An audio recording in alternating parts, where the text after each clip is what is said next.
Assalamualaikum warahmatullahi wabarakatuh.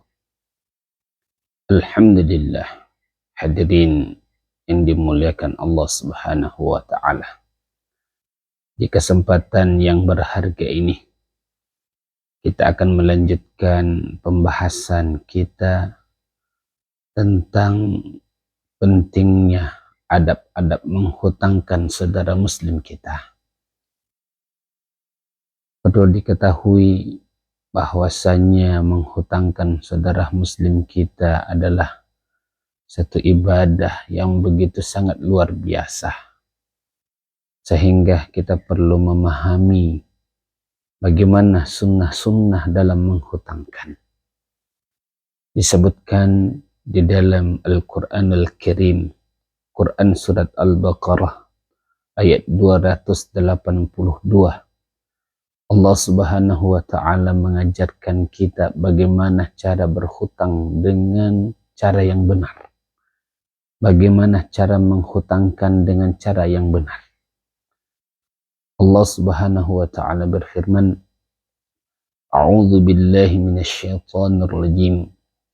Ya ayyuhalladzina amanu idza tadayantum bidainin ila ajalin musamma faktubuh ila akhiri ayat.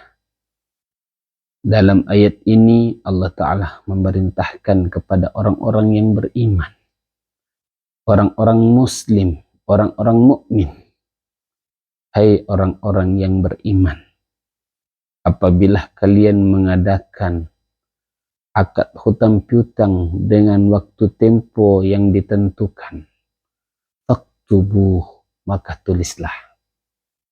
Dari lafaz ini kita dapat mengetahui bahwasanya yang pertama disunnahkan ketika hendak ingin menghutangkan seseorang untuk menentukan tanggal pembayarannya.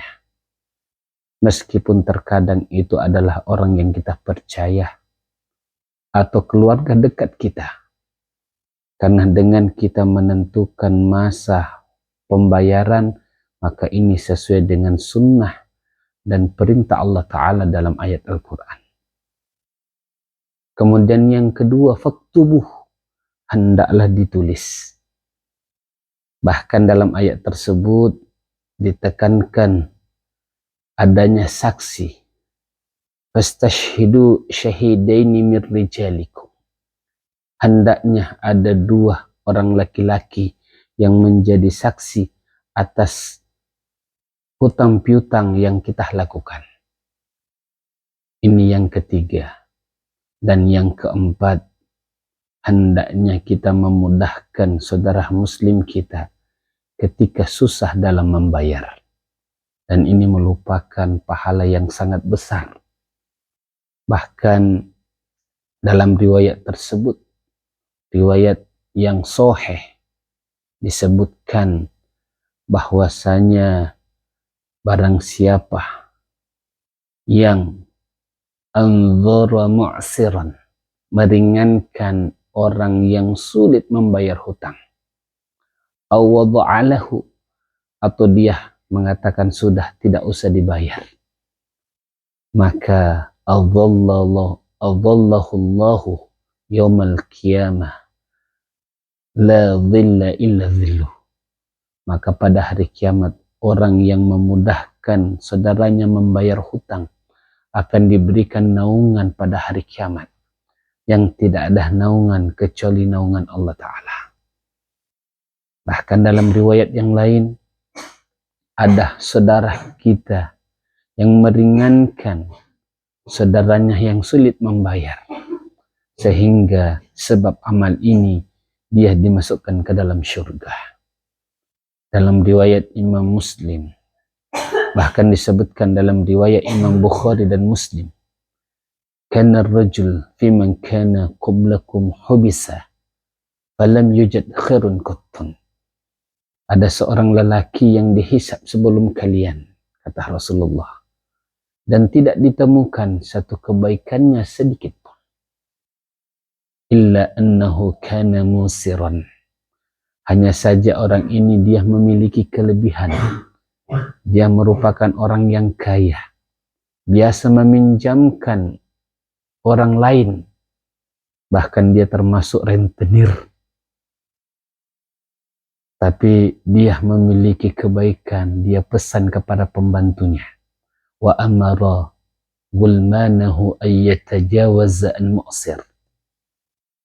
Beliau pesan kepada pembantunya, kalau ada seseorang dia sulit untuk membayar, sudah mudahkan dia. Maka ketika Allah Ta'ala menghisap orang tersebut, maka tidak didapati sedikit pun kebaikannya. Tapi karena Allah melihat dia memiliki satu nasihat yang sangat luar biasa. Kalau ada yang sulit membayar hutang, mudahkan dia. Maka Allah Ta'ala berfirman, nahnu ahakku bihi fatajawazu anhu. Kami berhak untuk memudahkan seseorang. Kami yang berhak memudahkan seorang hamba, maka masukkanlah dia ke dalam syurga. Luar biasa. Amalan memudahkan seseorang ketika sulit membayar hutang dapat membawa kita masuk ke dalam syurga.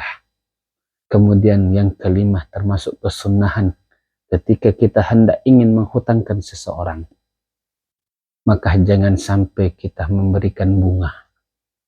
Kita mensyaratkan harus dibayar lebih, karena ini merupakan perbuatan dosa besar yang disebut dengan riba.